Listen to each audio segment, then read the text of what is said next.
جو ہے لگ جاتی تھی، بس اسی کو کہتے رہتے تھے. ایک دن کہنے لگے یا اللہ 3 لاکھ دے دے، 3 لاکھ دے دے، 3 لاکھ دے دے. مزدور کے سب کے بزرگ تھے، اسی کو کہتے رہے اور پوری رات گزر گئی. تہجد میں جب انہیں اونگ آئی یا اللہ 3 لاکھ دے دے، 3 لاکھ دے دے، دیکھا بڑا حسین خوبصورت محل ہے، جنت ہے. ایک میں لکھ رہا ہے یہ محل یعقوب نانوتوی کا ہے، یہ محل یعقوب نانوتوی کا ہے. تو آپ نے اس میں گھسنا چاہا، یہ سب خواب دیکھ رہے لکھا ہے کتابوں میں. تو جب گھسنے لگے تو داروغ رضوان نے روکا اور یہ کہا محل آپ کا ہے لیکن ابھی آپ اس محل میں آنے کے وہ نہیں ہوئے، ابھی آپ زندہ ہیں. جب مر جائیں گے جب اس محل میں آئیں. اور جب آدمی کو یہ پتہ چل جائے کہ میرے باپ داداؤں کی پراپرٹی ہے تو اس کے چاروں طرف گھوم کے دیکھے کہ نہیں دیکھے. تو جب یہ پتہ چل گیا کہ یہ پراپرٹی میری ہے، مجھے اس محل میں آنا ہے، تو آپ چاروں طرف گھومیں.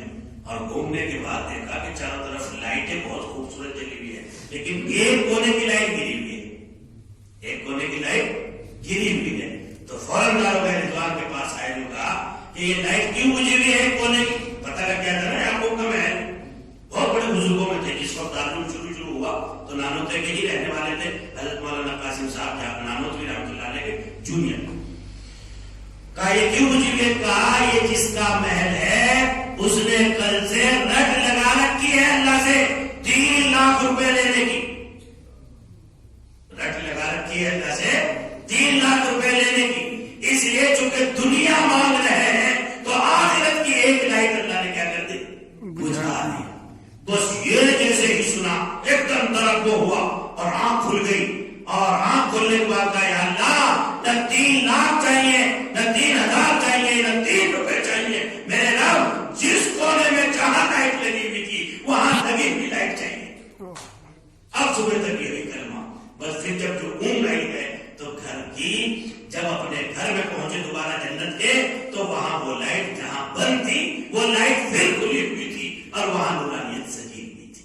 اس کا مطلب یہ ہے کہ دنیا اس زمین پر رہتے ہوئے آخرت تعمیر ہوتی ہے. کیا تعمیر ہوتی ہے بھائی؟ آخرت تعمیر ہوتی ہے.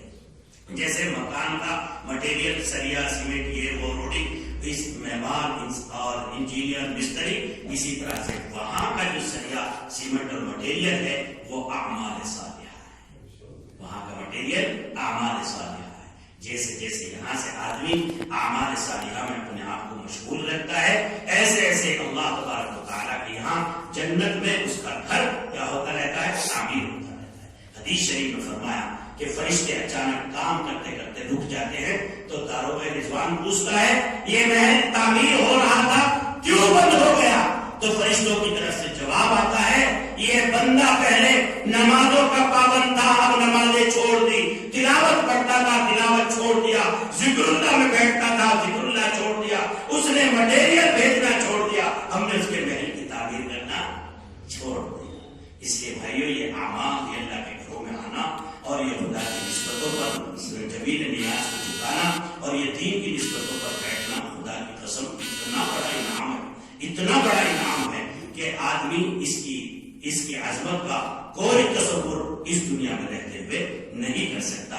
کہ آخرت میں جس طرح سے جب آپ دانا ڈال کر کے آتے ہیں، ایک اتنا سا دانا ڈالتے ہیں، اس اتنے سے دانے میں جب بال نکل کے اوپر آتی ہے اس کے اندر 7 بال ہوتی ہے.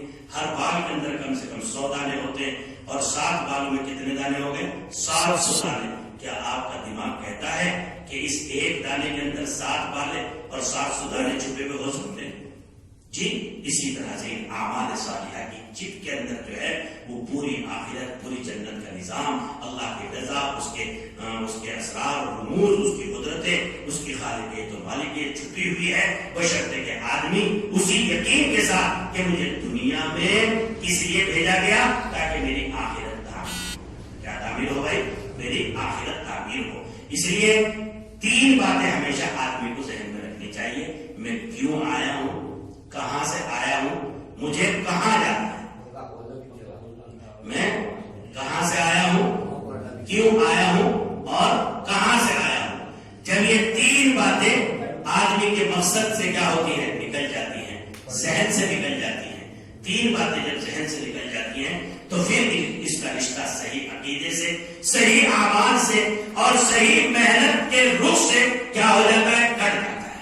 اس لیے میں نے اللہ کے کلام کی ایک آیت مبارکہ آپ کے سامنے پڑھی، اور وہ آیت مبارکہ اللہ اکبر ایسی عظیم آیت ہے کہ سیدنا حضرت عمر ابن عبد العزیز کے دور سے آج تک ہر منبر پر کھڑے ہونے والا خطیب جو ہے ساری دنیا اسلام کے سامنے پڑھتا ہے، ہر خطیب پڑھتا ہے ان اللہ یأمر بالعدل۔ یہ ساری انسانیت کے لیے ہدایت کا پیغام بھی ہے اور ہدایت کا پروگرام بھی ہے، ہدایت کا پیغام بھی ہے اور ہدایت کا پروگرام بھی ہے۔ آج کی مجلس میں صرف ان کی 6 باتیں ہیں، 3 باتیں کرنے کی اور 3 باتیں نہ کرنے کی، لیکن آج کی مجلس میں آپ کے سامنے صرف پہلی بات بتاؤں گا، ان اللہ یأمر بالعدل، اللہ انصاف کا حکم فرماتے ہیں، اللہ احسان کا حکم فرماتے ہیں، اللہ قرابت داروں کے حقوق کو ادا کرنے کا اہتمام کا حکم فرماتے ہیں۔ یہ 3 باتیں تو کہیں گی ہیں، کرنے کی ہیں۔ آج جب 3 باتوں کے اعتبار سے میں اپنی زندگی کو جھانکوں، آپ اپنی زندگی کو جھانکیں، گھر کے اعتبار سے جھانکیں، کھیتی کے اعتبار سے جھانکیں، ملازمت کے اعتبار سے جھانکیں، اللہ اکبر، تینوں باتوں کے اعتبار سے ہمارا معاشرہ اندر سے زخمی ہے۔ سب سے پہلی چیز کیا ہے؟ ان اللہ یأمر بالعدل، اللہ عدل کا حکم فرماتے ہیں۔ آئندہ اللہ انصاف کتنی جامع آیت ہے۔ وائٹ جو وہاں کا امریکہ کا وائٹ ہاؤس ہے اور اس کے پاس جو وہاں کی جوڈیشری کا سب سے بڑا سینٹر ہے، یعنی جو وہاں کی عدالت ہے، سپریم کورٹ ہے، اس سپریم کورٹ میں یہ آیت پاک واضح انداز میں عیسائیوں نے لکھ رکھی ہے، ان اللہ یأمر بالعدل، اور یہ آیت لکھ کر یہ ترازو اتار رکھا ہے۔ اس کا مطلب یہ ہے کہ عیسائیوں نے یہ بات مانی ہے کہ ساری کائنات میں اگر انصاف کا کوئی مذہب ہے تو صرف اور صرف کون سا مذہب ہے؟ مذہب اسلام، مذہب اسلام۔ اس لیے سب سے پہلا لفظ ہے عدل۔ بھائی اس عدل کی شروعات، انصاف کی شروعات کہاں سے ہے؟ بس آج کی مجلس کا یہ سبق ہے، یہ یاد رکھ لینا۔ اگر یہ سبق یاد رکھ لیا تو آج ہمارا جمع ہونا سمجھو کارآمد ہو گیا، اور ہماری زندگی کی صحیح شروعات انشاءاللہ ہوگی، اور ایسے ہوگی کہ یہ ہماری نمازیں، یہ ہمارے روزے، یہ ہماری تلاوت، ذکر، اللہ کی راہوں میں خرچ کرنا، قربانیاں دینا، اپنے راحت اور آرام کو، تقاضوں کو اللہ کی نسبتوں پر پامال کرنا، یہ سارا کا سارا ذخیرہ آخرت بن جائے گا۔ حدیث شریف میں ہے کہ اپنے رب کے ساتھ سب سے پہلے انصاف کرو۔ کس کے ساتھ انصاف کرو؟ رب کے ساتھ انصاف کرو، اپنے خالق اور مالک کے ساتھ انصاف کرو۔ خالق اور مالک کے ساتھ کیا انصاف ہے؟ خالق اور مالک کے ساتھ انصاف ہے اسی سے مانگو، اسی کی مانو، اسی سے مانگو، اسی کی مانو، اور اسی کی طاعت کا مظاہرہ اپنی زندگی میں کرو۔ دنیا کا کوئی بھی باطل آ جائے، دنیا کا کوئی بھی باطل آ جائے، لیکن ہمیشہ تمہارے مانگنے کا مرکز اور تمہارے دلوں کا حال اور ذہنوں کے تار اس کی قدرت سے جڑے ہوئے ہونے چاہیے، اللہ۔